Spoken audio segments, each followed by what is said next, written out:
Hi families எல்லோரும் எப்படி இருக்கீங்க? எல்லாத்துக்கும் ஹாப்பி பொங்கல். பொங்கல் எப்படி போச்சு அப்படின்னு சொல்லிட்டு மறக்காமல் கமெண்ட்டில் சொல்லுங்கள். இந்த காளான் பார்த்திங்கன்னா 2 நாளைக்கு முன்னாடி வாங்கினது. இப்போ தான் எனக்கு டைம் கிடச்சிச்சு எடிட் பண்ணி போஸ்ட் பண்ணேன். இதுக்கு பேர் சிப்பி காளான்னு சொல்லுவாங்களாம்மா. எங்கள் அக்கா வீட்டுக்கு பக்கத்தில் விற்றுட்டு வந்தாங்களா. ஸோ அக்கா வந்துட்டு இது வாங்கி செஞ்சு தரேன் அப்படின்னு சொல்லிட்டு வாங்கி அது க்ளீன் பண்ணி ரெடி பண்ணி சமைக்கிறதுக்காக எடுத்து வச்சுட்டா. அவள் எல்லா குழம்பையுமே தக்காளி தொக்கு மாதிரி வச்சு அதில் வந்து சிக்கனை போட்டால் சிக்கன் கிரேவி, காளான் போட்டால் காளான் கிரேவி அந்த மாதிரி தான் சமைப்பா. ஆனால் சூப்பராக இருக்கும்.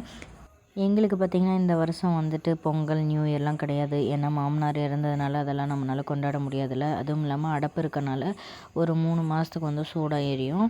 ஸோ எங்களால் எந்த ஒரு ஃபெஸ்டிவலுமே கொண்டாட முடியாது. இதில் என்ன ஒரு சின்ன வருத்தம்னா குழந்தைங்களுக்கு ட்ரெஸ் எடுக்க முடியாமல் போயிடுச்சு. குழந்தைங்களுக்கு பொங்கல் அப்படிங்கிறது ஒன்றே இல்லாமல் தெரியாமல் கொண்டு போய்கிட்டு இருக்கோம். உங்களுக்கெல்லாம் பொங்கல் செலிப்ரேட் எப்படி போச்சு அப்படின்னு சொல்லிட்டு மறக்காமல் கமெண்ட்டில் சொல்லுங்கள். தேங்க்யூ ஃபார் வாட்சிங். என்னோடய வீடியோ பிடிச்சிருந்துச்சு அப்படின்னா மறக்காமல் சப்ஸ்கிரைப் பண்ணிக்கோங்க.